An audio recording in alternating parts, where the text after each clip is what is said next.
In this section, we're going to talk about all of the aspects of having a checking account.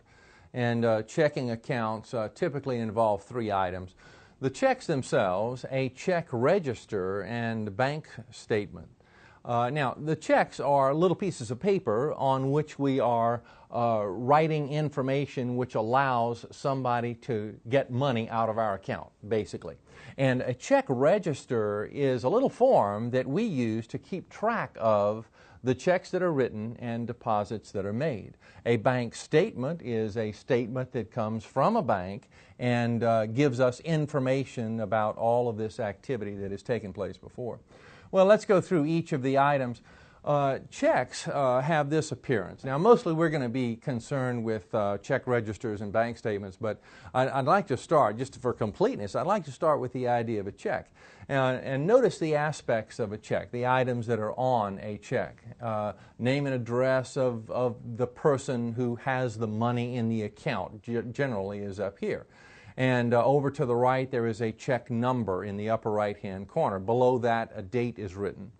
And pay to the order of means that we are writing in this blank the person or the business which is receiving money out of our account.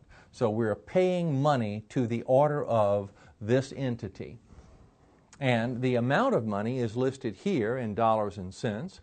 That amount of money is written out in words on this blank. And there is a place to describe what the check was written for, and then this blank is for the signature of the person who owns the checking account.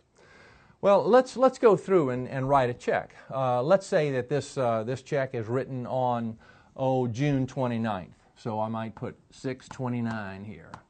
And then 2000, let's say 2, sometime in the past, 2002, let's say. Then pay to the order of, and let's say that we're writing this to the cable company. So we would have ABC Cable Company or whatever. I'll just put cable company here.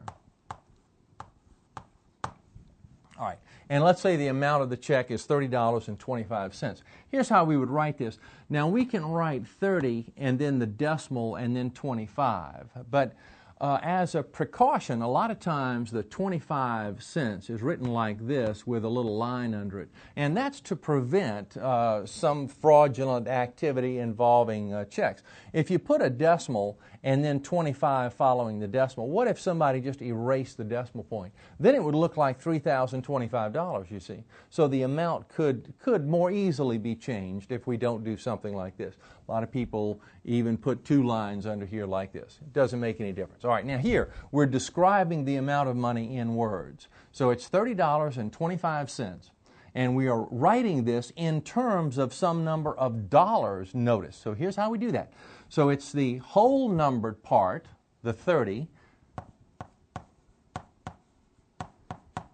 You see, and you would describe in words whatever the whole numbered part of the dollars is right here. Then the word and. And now we're going to describe the cents. The cents, it's 25 cents, but that's what part of a dollar? You see, that's 25 hundredths of a dollar. So it's 30 and usually it's done like this, 25 hundredths dollars, like that. All right, and it's for the cable operation, and then we would sign a name right here. Okay, and that's how it goes. Now, once a check is written to someone, that person cashes the check or puts it into their account or whatever. It goes through a big process. It changes hands a few times. It gets back to the bank eventually, back to our bank. If this is our check, it gets back to our bank eventually, and the bank makes note of the transaction. We'll get to that in just a little bit with a bank statement. But when we write a check like this, we need to keep track of how much money remains in our account from day to day. So we keep track of checks in a check register, and a check register looks like this. Now, we're going to have to pan this a little bit, but these are the aspects. We're going to come in close here and then pan over to the right, and then we'll come back to specific entries. But notice that we have date and check number up here at the left. Now, these might be swapped around, but date and check number are up here, a description of the check, who it was written to generally. a little column for checks, and I'll have a lot more to say about this column in just a little bit. Then the payment, the amount, you see, of the check, and there's a column for deposits, different column for payments and deposits. Now, this payment column might also be designated as debit. Debit means to subtract or take away from your account balance. Deposit might also be credit because we're adding to our balance with the items in this column. And then over here we have a column for the balance. And so we might go through and do this. If we just written a check, then we would enter that check into our check register like this. The date on the check was 6/29, so I'll do this. And then it is check number 126, remember? And it was written to the cable company. And it was written for $30.25. Now, the checks, the amount of the checks are in this column, so I'm going to enter $30.25. Now, notice that I have only one balance on the check register. It's way up here at the top, and I'm going to talk to you about maintaining a balance in this column in just a minute. But let's come back over here and just kind of have a look at the various entries. We have an entry up here on 5/23, check number 120. And I'm not going to go through every one of these in great detail, but it's important to know that we have check numbers here, who the check was written to, and then here's an item for a deposit. So we had a deposit on 6/7, you see, and we enter the deposit in a different column from the entries for the payments or for the checks that were written themselves. All right, so that's the idea, and we just flow all the way down with it. Now, to maintain the balance, to understand how much is in the account all the time, to make sure that we don't overdraw our account, we might want to do this. Now, some people, everybody has their own little particular way of doing this, but some people calculate a balance after every 5 or 6 checks, or maybe every 2 weeks or something like that, to make sure or to verify what they think they have in the bank. Some people make an entry for every single item. Now, let's make an entry for every single item here. If we don't do that, then here's what would have to happen. If we came down to a level like about right here, we want a balance as of this date, let's say, then what we would have to do is this. We're writing these checks all the way down to this level. Now, presumably the balance of $845.20 has already taken under consideration this $12.50. So if we want a balance that's way down here, we would have to subtract all of these items. You see, all of the items down to that point. And we would have to add the items in this column, add the deposits. It's pretty intuitive. It's not a very, very difficult thing to do, but we need to understand the concept of the whole process. All right, let's go item by item here. If we start with the balance of $845.20 and we write a check for $240, then we would subtract that amount from our previous balance. So subtract $240 from $845.20. Let's see, that would be $605.20. Now, you might have noticed already that I have chosen some very convenient amounts for the checks and the deposits. That's just to make things easy for me so that I can add and subtract rather easily here. They won't end up being like this. We won't be able to do these in our heads all the time. You need to go out to the side and jot them down if you're doing them arithmetically, or use a calculator to make these calculations. But it's really important to keep track. All right, let's go with another couple. We have a check of $400. That means we subtract that amount from this, and that leaves us with $205.20. The next transaction is a $500 deposit. Well, deposits are added, so we add $500 to this, leaving a balance of $705.20. The next item I see is a $55 check that was written. So I'm going to subtract 55 from $705.20. And I'll get $650.20. Then I have a deposit of $300, so I add $300, I get $950. And then I have a check for $200, and I'll subtract that. That leaves $750.20. And we get the idea of how this flows. All right. Now, mistakes could be made in this whole process, and we can check for those mistakes in a couple of ways. You can redo the calculation, for example. But generally, you'll catch mistakes when a bank statement is received. Now, this is what bank statements look like, and they can have a different kind of style associated with them. But these are the major aspects of bank statements. Bank statements have dates and transaction, amount, and balance. Now, the date is the date of the transaction. It's not necessarily the date, well, it probably won't be the date that you write a check. If the transaction is a check, then it won't be the same day that the check was written. Certainly not, because that check that's written, for example, to the cable company has to be delivered or sent to the cable company, and they have to deposit that check into their bank, and their bank has to send it to our bank. You see, so it takes a little time for all this to occur. It might take several days. And therefore, this transaction date will not be consistent with the date on the check. Okay, so we can kind of expect that. But let's see, the transaction. Now, in this column, notice we have an opening balance. We have a check, a deposit, a check, and some interest that's been earned on this account, and a closing balance. Now, not all checking accounts have interest associated with them, but there will be bank charges or credits involved in this whole process. Bank charges might be a charge for, let's say, for printing checks for us. You see, if the bank prints checks for us and sends us those checks, they're going to charge us, and they'll charge us on a bank statement like this. So that would be a debit. That would be a subtraction, you see, in a situation like this. And some bank statements, by the way, will separate the checks from the deposits, the credits from the debits, you see, or the debits from the credits. But this one has all of it all jumbled up, it seems like. All right, here's what the bank is doing. The opening balance is $845.20, and by the way, that was the opening balance that we had over here as well, $845.20. Check number 121 was processed by the bank, and that check was $240, and that check was subtracted from our balance, leaving this. And the deposit of $500 was received, we know by this, and added to this amount to get the $1105.20 and so on. All right, so, and check 122 was processed, check 124 was processed. Oh, wait a second, there's check 123 isn't in here. You see, that's missing. And a deposit that we made isn't in here.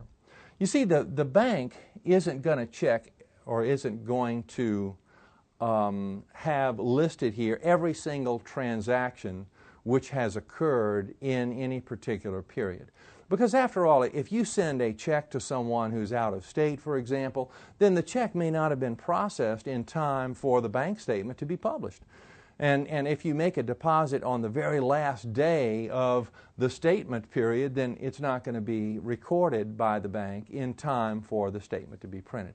So we have to kind of take those things into consideration. Now, to take them into consideration and to verify that our check register and the bank statement are consistent with one another is called balancing your checkbook. You see, you're looking at a bank statement, you're looking at your check register, and you're somehow trying to figure out if they're consistent with one another. And we want to talk a little bit about how that's done. Now, so here's the information. Now, I want to pay particular note. We're going to have to kind of jump back and forth here just a little bit. But a couple of things I want you to notice. First of all, the balance, the last balance, the ending balance on the statement is $510.50. All right, I'm making kind of a mental note of that. I want to also note that we have recorded here in the statement the deposit of $500, but not the other deposit. And also we have checks 121, 122, and 124, all right, but not the check 123. And we stop at 124. We don't have 125 or 126 on here, and we had those on the check register. Also, there is an interest amount here, and we'll talk about how to deal with that. All right, let's slide back over here. In in trying to balance this, to see if the balance that we have written right here, or maybe further down, is accurate, then here's what we need to do. We need to somehow designate whether or not the bank has processed each of these transactions, if they have taken note of these. Now that's the purpose of the column with the check. You see, because we can check off those items which have been accounted for by the bank in this column. Now, some people like to have different designations than just a check. Now, this check indicates that this item to the cleaners for $12.50 was processed during the last bank statement, and the balance in the account was $845.20, and we see that value at the top of the bank statement as the opening balance over there. So those two are consistent with one another, and we knew that at the end of the last period over which we had a bank statement. All right, now we want to balance this. Okay, we've got a car payment of $240. That's check number 121. Check number 121 is listed over there for $240. I can put a check here, or I can put another designation here.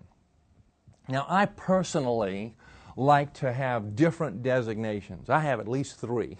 I use a check, I use a cross, and I use a cross with a circle around it, because I want to know during what period. Sometimes if it gets complicated, I want to know during what bank statement period different items have been processed. That information is valuable to me to keep track of those kinds of things. But you don't have to do that. It's just kind of a suggestion. But let's just go with the checks here, because we kind of have a check at the top. All right, so this item has been processed by the bank. Check number 122 has also been processed by the bank. The deposit of $500, that's been processed by the bank. The check for check number 123 for $55 was not processed by the bank. The deposit of $300 is not on the bank statement either, but we do have check 124 for $200 listed over there. So this rascal is on the bank statement. Now, how are we going to balance? You see, the balance on this line is $750.20. The balance on the statement is $510.50. How do we know if those are consistent with one another? Well, we know by making a couple of calculations. But there's one thing that I want to do first. I want to account for the interest that was earned and credited by the bank. Now, not all checking accounts are interest-earning accounts, but this one happens to be. So we have to account for that. And if there were debits, if there were charges by the bank or things subtracted, we would have to account for those things as well. So we need to put those somewhere over here. Now, my suggestion is that we put them into the deposit column, whether they are a debit or a credit. We put them into this column because there aren't very many things in the column. You see, and so we could add things here, or we could subtract things here if we're very, very careful. Or you could say, well, I'll make another line item for those. Well, generally you can't make another line item. That is, you can't make another item along a line this way because you have items in every entry, and when the bank statement comes, you have to kind of backtrack. You see? So you got to put them in one of these columns or another, and I think the deposit column is the best place to put it. Okay, we have interest of $5.30. So we have to enter that here. So I'm going to enter the deposit of $5.30 right here. Now, and I might even call this interest, you see, so that I'll know for myself where that deposit came from. A lot of times I'll write where the deposit came from along this row as well, but that's another matter. That's just a matter of my own personal organization. But what I do have to do here is take this amount of interest that has been added to my account in the bank statement, and I have to add it in over here. So let me do that. So I'll add $5.30 to this. So I'm adding $5.30, and I'm going to take my handy eraser and erase this, and this will be $755. Adding 30 cents to 20 cents, that's 50 cents. Okay. All right, now I have accounted for the interest that this has earned, but I still haven't accounted for the idea of whether or not the bank statement and the check register are consistent with each other. Here's what I have to do. We can work from either the bank statement balance and work back to this balance, or we can work from this balance back to the bank statement's balance. I like to do it working from here.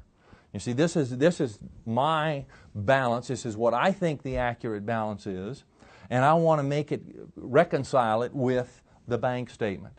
All right, the bank statement doesn't have on it these two items, the check for $55 and the deposit of $300. So all we have to do is take this balance that I have and undo these transactions. Now you see, the $755.50 reflects that I added $300 and subtracted $55. So to undo those operations, I have to subtract $300 and add $55. You see, I'm just unwinding these transactions in order to balance the checkbook. So here's what I need to do. I need to take this $755.50